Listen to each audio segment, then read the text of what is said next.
Let's talk about pricing and value. That's what today's episode is all about.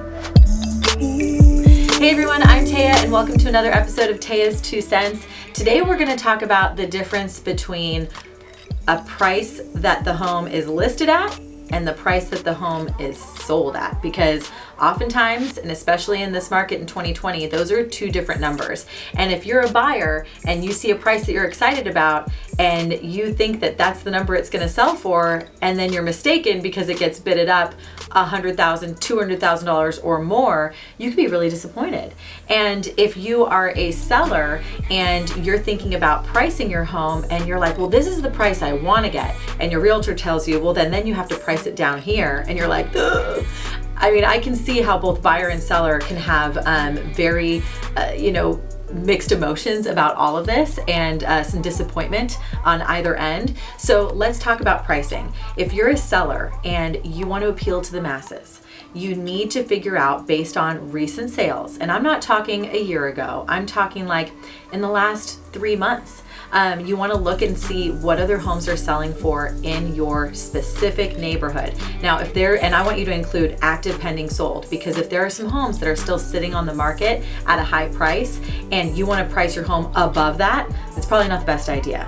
I know it's really scary, but I truly believe this. There's no such thing as underpricing a property, but it is the kiss of death to overprice a property, because buyers will just sit back and wait. So there's my 2 cents for sellers. When it comes to buyers, I really want you to adjust your expectation, especially in this market. If you see a home listed for sale and you're like, oh my God, that looks like a great deal, I promise you there's at least 2 to 3 or more other buyers that are thinking the same exact thing. And that's all it takes for a bidding war, is one other competing party to have a situation where the price is going to get bid up. So I want you to just think about it as the suggested price. It's not the price it's going to sell for. It's not the price you're going to get it for. It is literally a suggestion based on retrospective data.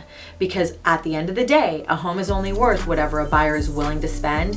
And in this market, the majority of the time, it's going to go above the list price. It's going to sell within the first 10 days that it's put on the market. And the odds are you're going to have competition. So I think the best piece of advice I can give you is to just adjust your expectations and adjust your parameters of where you're searching, and search below what your threshold of your pre-approved price is. And that's my 2 cents on price. If you have any questions, comments below, or shoot me a DM. I'm happy to give you some personal advice, and I really thank you for watching. I'll see you next time.